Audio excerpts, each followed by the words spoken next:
Please subscribe Chandika World. Hi, this is Nia. Please subscribe Chandika World.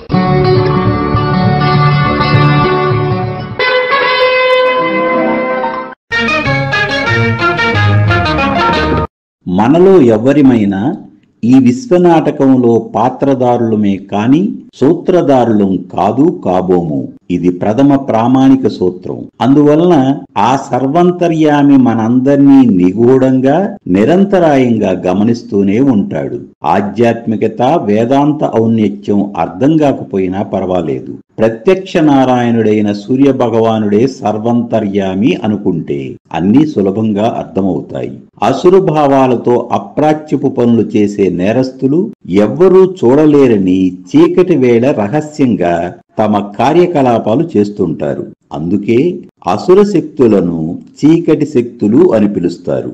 అనాది నుండి ఈ సృష్టిలో దేవదానవులకు సంగ్రామాలు జరుగుతూనే ఉన్నాయి. మంచి ముందు చెడు ఎన్నడూ నిలవలేదు. ఇది ప్రకృతి సూత్రం. కాంతిలో చీకటి ఒక్క క్షణం కూడా బ్రతకలేదని మీకు తెలుసు. అయినప్పటికీ చెడు తన ఉనికిని కాపాడుకోవటానికి మంచి మీద ప్రత్యక్షంగానో పరోక్షంగానో పోరాడుతూనే ఉంటుంది. దేవదానవులు ఎక్కడో లేరు, మనందరిలోనూ ఉన్నారు. మనస్సు అనేది సూక్ష్మ శరీరం. మనలో ప్రతి ఒక్కరికి ఒక సూక్ష్మ ప్రపంచం ఉంది. మన స్థూల శరీరానికి నిర్ణీత కాల వ్యవధి ఉండి కొంతకాలం తర్వాత అది శిథిలమవుతుంది. కానీ మన సూక్ష్మ శరీరం అలాగే ఉంటుంది. అదే మన మనస్సు. అది ప్రళయం వరకు అలాగే కొనసాగుతుంది. అందువలన మన సూక్ష్మ ప్రపంచం చాలా చాలా పెద్దది. జాతక చక్రంలో చంద్రుడు మన మనస్సుకు మన సూక్ష్మ ప్రపంచానికి ప్రతినిధి. ఒకసారి సప్త దృశ్య గ్రహాల గురించి విశ్లేషించుకుందాం. రవి ఆత్మబలానికే కాదు అహంకారానికి పొగరుకు కూడా ప్రతీక. చంద్రుడు మనస్సుకు గ్రహణ శక్తికే కాదు చిత్తచాంచల్యానికి కూడా కారకుడు. కుజుడు శక్తికి కారకుడైతే ఆ శక్తి కార్యదీక్షకు క్రౌర్యానికి రెండింటికి ఉపయోగపడుతుంది. బుధుడు తెలివికి బుద్ధికి సమన్వయ ప్రతిభకు మూలమే కాని మోసానికి కుయుక్తికి నయవంచనకు తోడ్పడగలడు. గురువిచ్చే వివేకం వలన జ్ఞానం అబ్బుతుంది, దర్పము పెరుగుతుంది. సంతోషాన్ని బోధదయను ఇవ్వగల శుక్రుడు ఇంద్రియ లౌల్యానికి గురిచేసి పతనానికి తీసుకెళ్లి పాతాళంలో పడవేయగలడు. శని సంయమనమే కాదు సోమరితనాన్ని, మందకుడితనాన్ని, సోంబేరితనాన్ని కూడా ఇస్తాడు. జ్యోతిష్యం కాంతి శాస్త్రం. దేవదానవులు మనలో ఉన్నారంటే ఈ గ్రహకాంతుల కారకత్వాల యొక్క పరస్పర వైరుధ్యంలోనే విశ్వరహస్యం ఇమిడి ఉందని భావం. ఈ చిన్ని ఉపోద్ఘాతమే నేను చెప్పాలనుకున్న చెప్పబోతున్న సమస్త విషయాలకు శుభారంభం. పరిశోధన పరిశీలన అనేవి కవల పిల్లలు అనుకుంటే ఈ రెండింటికి గల సారూప్యత సవ్యంగా బోధపడుతుంది. ఏ విషయమైనా పరిశీలించకుండా పరిశోధన సాధ్యం కాదు. అలాగని కేవలం పరిశీలనకే పరిమితమైతే లక్ష్య సాధన పూర్తి కాదు సరికదా, అర్ధాంతరంగా ఆగిపోతుంది.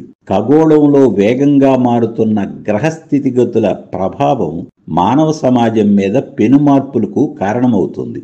అందువలన వృత్తి ఉద్యోగాలలోనే గాక కుటుంబ జీవితంలో కూడా ఇమడలేక నిత్య నరకం అనుభవిస్తున్న వారి సంఖ్య రోజురోజుకు పెరుగుతూనే ఉంది. చెడు తన ఉనికిని కాపాడుకునేందుకు మంచి మీద తిరగబడుతూనే ఉంటుందని మనం ప్రారంభంలోనే చెప్పుకున్నాం.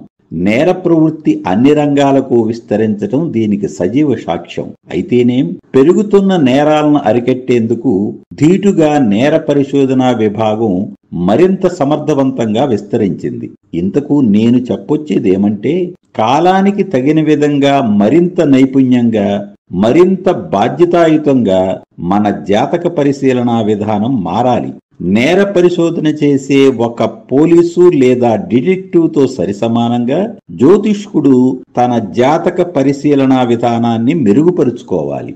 అసలు నేర పరిశోధనతో జాతక పరిశీలన ఎందుకు పోల్చవలసి వచ్చిందో, ఈ రెండింటికి గల పరస్పర సంబంధం ఏమిటో ఇప్పుడు మీకు వివరిస్తాను. నేరస్తుడు తనకు తానుగా పోలీసులకు లొంగిపోయిన సందర్భాలలో పరిశోధనతో పెద్దగా అవసరం ఉండదు. వాడు నేరం చేసిన విషయాన్ని క్రైమ్ సీన్లో దొరికిన సాక్ష్యాలతో సరిపోల్చుకుని నేరస్తుని వాంగ్మూలం రికార్డు చేసి ఛార్జ్ షీటు ఫైల్ చేస్తారు. తర్వాత జరిగే కోర్టు ప్రొసీడింగ్స్ విషయం అలా ఉంచితే పోలీసుల ప్రాథమిక బాధ్యత ఆ కేసు వరకు పూర్తయినట్లే. కానీ అన్ని సందర్భాలలో నేరస్తుడు అంత త్వరగా పట్టుబడడు. అంతేగాక నేరస్తుడు ఇంటెలిజెంట్ అయితే క్రైమ్ సీన్లో ఒక్క సాక్ష్యం వదలడు సరిగదా, మిస్గైడ్ చేసే అనేక అంశాలు సృష్టించి ఉద్దేశపూర్వకంగా పోలీసులను తప్పుదోవ పట్టించి వారిని ముప్పు తిప్పలు పెట్టగలడు. ఏమైతేనేం నేర పరిశోధన విభాగంలోని ప్రతిభావంతులు శోధించి చిక్కుముడులను ఛేదించి నేరస్తుడికి సంకెళ్లు వేసి తీరతారు. ఈ విషయంలో పోలీసులకు వారి ఇంట్యూషన్ ఎక్కువగా ఉపయోగపడుతుంది. ఇప్పుడు జాతకం గురించి మాట్లాడుకుందాం. అక్కడ నేరస్తుణ్ణి పట్టుకోవాలి, ఇక్కడ శుభ ఫలితం ఇవ్వగల అంశాలను పట్టుకోవాలి. ఒకవేళ జాతక చక్రంలో లగ్నాధిపతి లగ్నములో, భాగ్యాధిపతి భాగ్యభావములో, గురువు ఉచ్చలో, శుక్రుడు స్వక్షేత్రంలో, ఒక్క మొక్కలో చెప్పాలంటే అన్ని గ్రహస్థితులు శుభప్రదంగా కనిపించి వర్తమాన గ్రహదశ అంతర్దశలు కూడా దివ్యంగా ఉన్నాయనుకోండి. జ్యోతిష్కులకు ఎవరికైనా శుభ ఫలితం చెప్పటం సులభ సాధ్యం. కానీ జాతక చక్రం ఇందుకు భిన్నంగా ఉండి సంక్లిష్టంగా ఉంటే అలాంటి వారికి శుభ ఫలితం చెప్పాలంటే జాతక చక్రం పరిశీలిస్తే సరిపోదు, పరిశోధించాలి. అందుకే జ్యోతిష్కుడికి దివ్య దృష్టి కావాలి. కుటుంబ కలహాలు, విడాకులు, గృహహింస, పరస్పర విద్వేషాలు, నిరాశ నిస్పృహలు, భ్రాంతి, అలసత్వం, వృత్తిలో ఆటంకాలు, ఉద్యోగంలో ఒత్తిడి, ఒంటరితనం, అయోమయం, మానసిక అనారోగ్యాలు, చెడు విజృంభిస్తుంది. మంచి నిస్సహాయంగా శుభ ఫలితం కోసం జాతకం కేసి ఆశగా ఎదురు చూస్తున్న తరుణమిది. నేర పరిశోధన కంటే జాతక పరిశీలన మరింత ప్రయోజనకరం.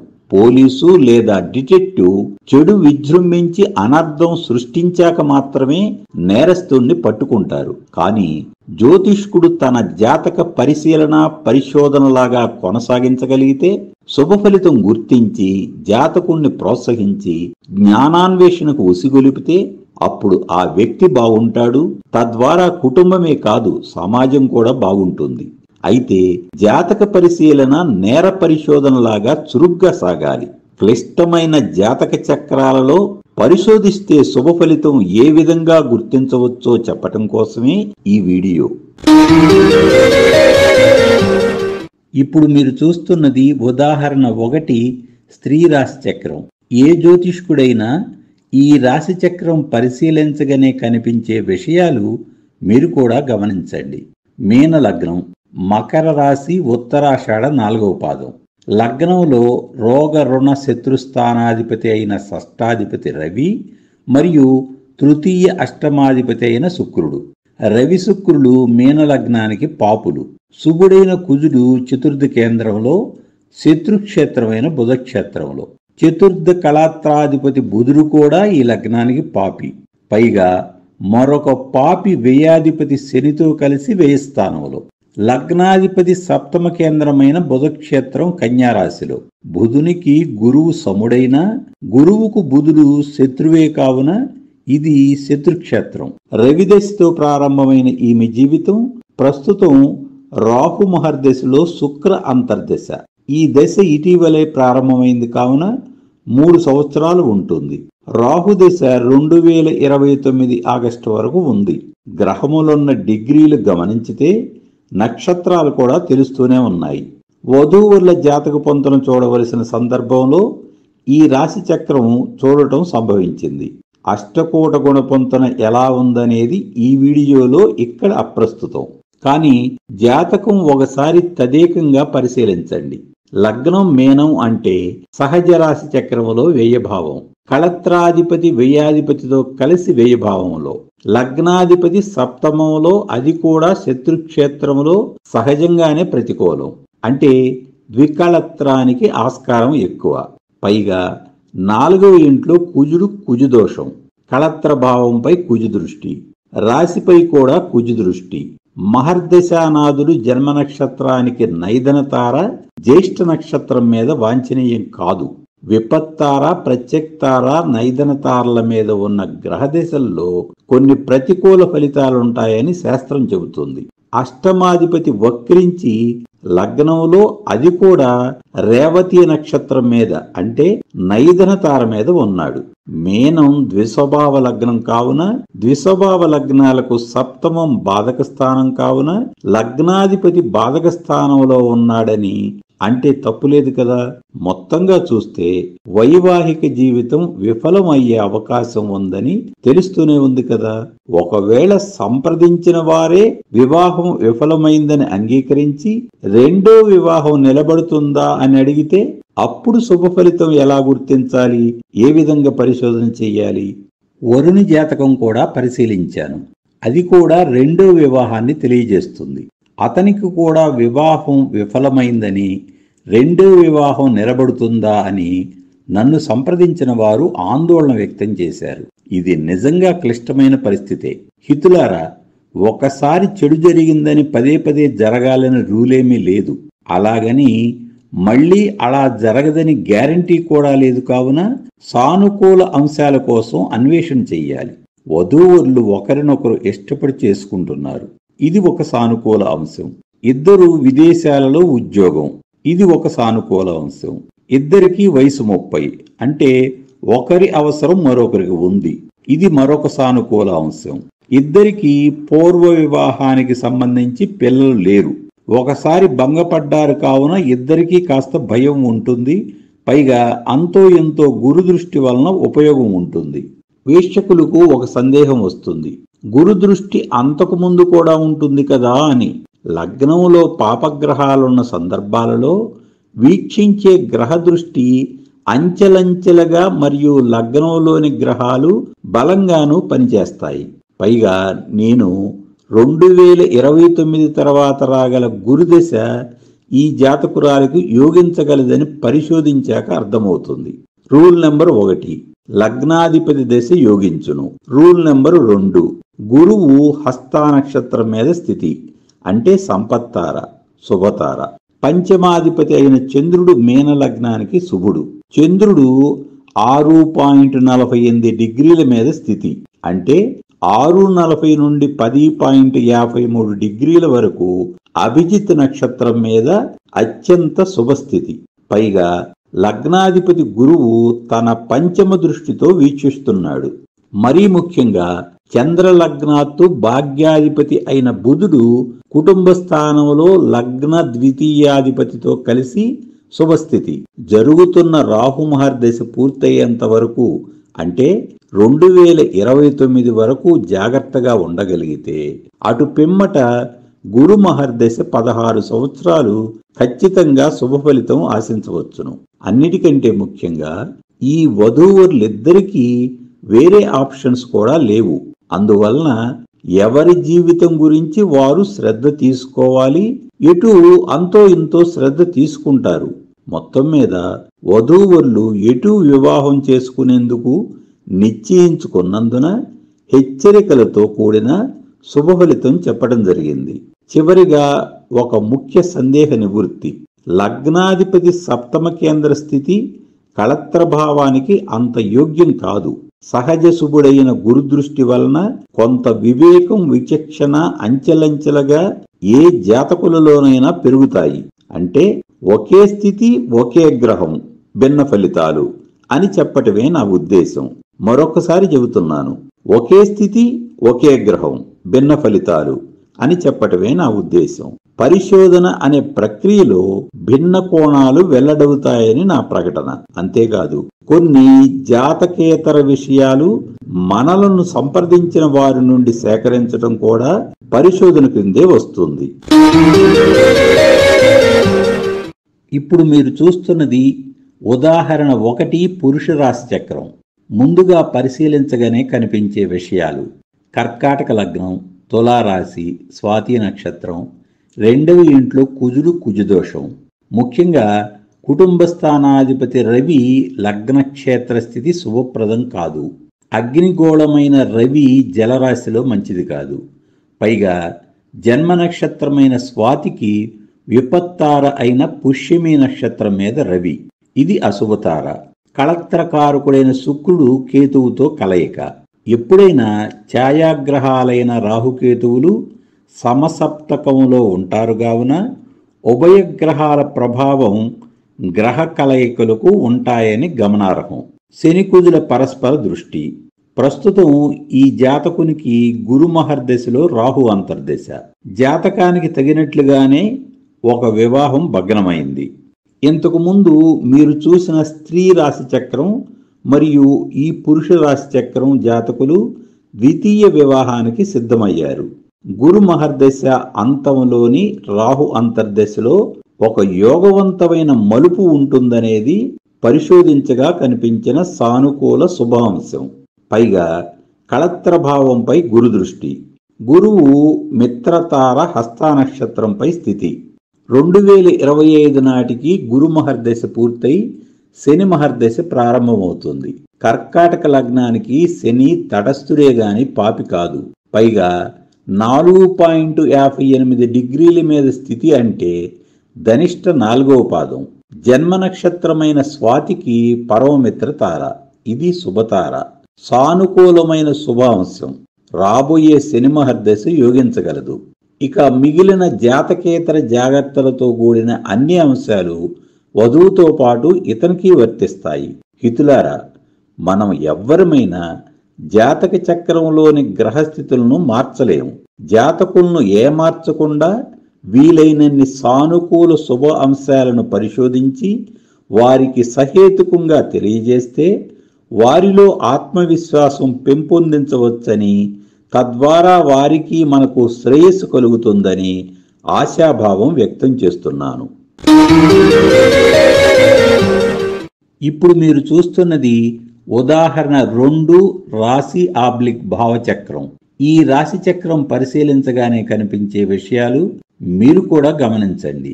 కన్యా లగ్నం, లగ్న నక్షత్రం హస్త, జన్మ నక్షత్రం ధనిష్ట 4వ పాదం. కుంభరాశి. 1960లో జన్మించిన ఈ జాతకుని వయసు 63.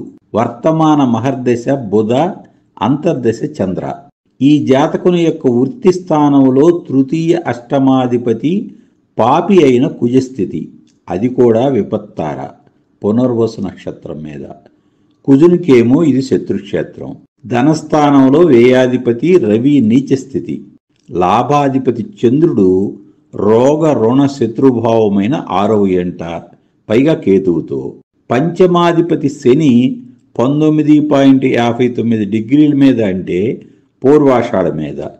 ఇది జన్మ నక్షత్రం ధనిష్టకు నైధనతార, అశుభతార. వ్యయరాహువు పుబ్బా నక్షత్ర స్థితి, ఇది కూడా నైధనతార. అన్నిటికన్నా ముఖ్యంగా 5 గ్రహాలు అపోక్లీమాలైన 3, 6, 12 స్థానాలలో ఉన్నాయి. కేంద్రాలలో ఉన్నది కేవలం 3 గ్రహాలు. సాధారణ పరిశీలనలో చూడగానే కనిపించే అంశాలివే. ఇదే జాతక చక్రం లోతుగా పరిశోధన చేస్తే కొన్ని ముఖ్య విషయాలు మీరు కనిపెట్టవచ్చును. జాతక చక్రంలో జన్మ నక్షత్రమే కీలకం. లగ్నము నుండి నక్షత్రాధిపతి కేంద్రాలలో ఉంటే అది యోగ జాతకంగానే పరిగణించాలి. ఈ జాతకుని జన్మ నక్షత్రం ధనిష్ట, నక్షత్రాధిపతి కుజుడు దశమ కేంద్ర స్థితి.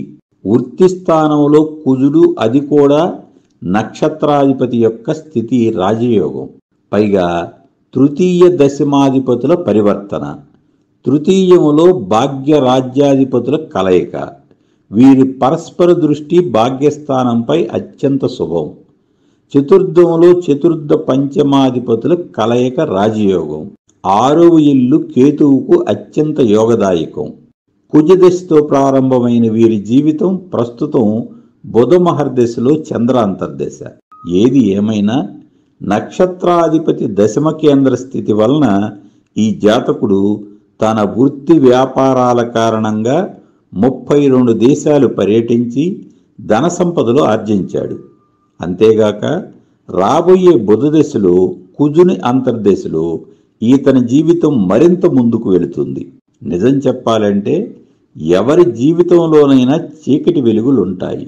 సాధారణంగా ఏదో ఒక కారణానికి సంబంధించి అసంతృప్తి లేదా ఆందోళన అదీ కాకపోతే కాస్త కుతూహలంతోనే ఎవరైనా జ్యోతిష్కులను సంప్రదిస్తారు. జ్యోతిష్కులైన వారు పరిశీలనతో సరిపెట్టకుండా పరిశోధించితే ఎవరి జాతక చక్రంలోనైనా శుభ ఫలితం పట్టుకోవచ్చును. మనం చెప్పే సానుకూల అంశం వలన జాతకులు జీవితాన్ని కొత్త కోణంలో దర్శించటం ప్రారంభిస్తారు. జాతకంలో జన్మ నక్షత్రం అనే వీడియో మన ఛానల్లో ఉంది. ఆసక్తి గలవారు చూడవచ్చును. ఇప్పుడు మీరు చూస్తున్నది ఉదాహరణ 3 రాశిచక్రం. ఈ రాశిచక్రం ఎవరు పరిశీలించినా కొట్టొచ్చినట్లు కనిపించే అంశాలు ఇప్పుడు వివరిస్తాను. వృశ్చిక లగ్నం, రేవతి నక్షత్రం, మీనరాశి. వృశ్చిక లగ్నానికి ధన పంచమాధిపతి గురువు భాగ్యకోణమైన కర్కాటకంలో ఉచ్చస్థితి. అక్కడ నుండి పంచమ దృష్టితో లగ్నంపై మరియు నవమ దృష్టితో పంచమ కోణంపై శుభుడైన గురు దృష్టి. 2 విశేష దృష్టిలే. లగ్నములో లగ్న లాభాధిపతుల కలయిక. చతుర్థాధిపతి దశమ కేంద్ర స్థితి. లాభంలో రాహువు స్వక్షేత్రమైన కన్యలో మరింత బలవంతుడు. ప్రస్తుతం భాగ్యాధిపతి చంద్రమహర్దశ నడుస్తున్నది. ఈ జాతకుడు మహాయోగ జాతకుడని జ్యోతిష పరిచయం ఉన్న ఎవరికైనా అర్థమవుతుంది. పరిశోధన అసలు అవసరం లేదు. కానీ ఈ రాశి చక్రంలో ఒక విశేషం ఉంది. శుక్రుని స్థితి 19.03 డిగ్రీలంటే స్వాతి నక్షత్రం 4వ పాదం, మీన నవాంశ. శుక్రుడు ఉచ్చ. ఇది పుష్కరాంశ కూడా. ఈ జాతకునికి సంగీత ప్రవేశమేగాక మంచి గాయకుడిగా ప్రతిభ ఉంటుంది. మన ఛానల్లో పుష్కరాంశ గురించిన వీడియో ఉంది. ఆసక్తి గలవారు చూడవచ్చును.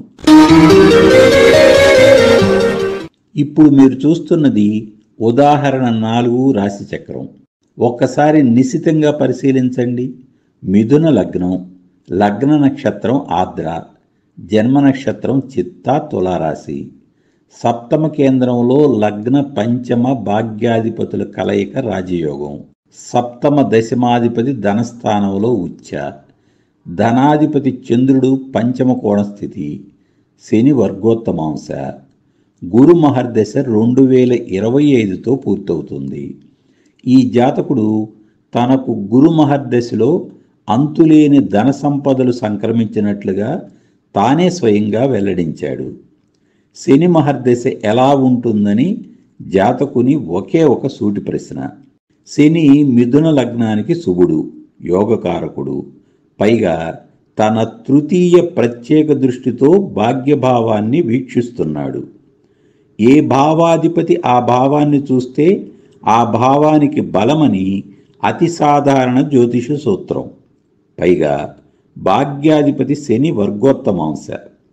మరొక కీలక విషయం ప్రస్తావించాలని ఈ జాతక చక్రం ఉదాహరణగా చూపించాను. ఏ జాతక చక్రంలోనైనా ఒక గ్రహం ఒక రాశిలో అత్యధిక డిగ్రీల మీద స్థితి నుండి ఉంటే ఆ గ్రహమును ఆత్మకారక గ్రహమని జ్యోతిష శాస్త్ర వచనం. రవి ఆత్మకారకుడు అనే వచనానికి ఇది వ్యతిరేకం కాదు. ఎందుకంటే రవి ఆత్మకారకుడనే విషయం అందరికీ వర్తించే జ్యోతిష సూత్రం. కానీ అత్యధిక డిగ్రీల మీద స్థితి నొందిన గ్రహం సదరు జాతక చక్రం వరకు చక్రవర్తితో సమానం.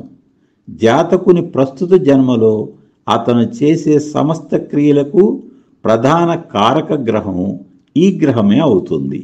ఛాయాగ్రహాలైన రాహుకేతువులలో ఏ ఒక్క గ్రహానికైనా ఇట్టి ఆత్మకారక గ్రహంతో కలిసి ఉంటే ఈ గ్రహ ప్రభావం మరింత పెరుగుతుంది.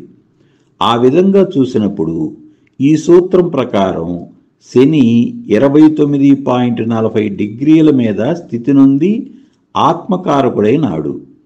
భావములో శని రాహువుతో కలిశాడు. అందువలన ఈ జాతకునికి శని మహర్దశ బ్రహ్మాండంగా యోగించగలదని తెలియజేయడం జరిగింది. చివరిగా ఒక మాట. ఈ వీడియో మీకు నచ్చిన యెడల మరిన్ని లోతైన వీడియోలు చేయగలనని మనవి చేస్తూ ముగిస్తున్నాను. మీ అందరికీ శుభాకాంక్షలు తెలియజేస్తూ సెలవు తీసుకుంటున్నాను.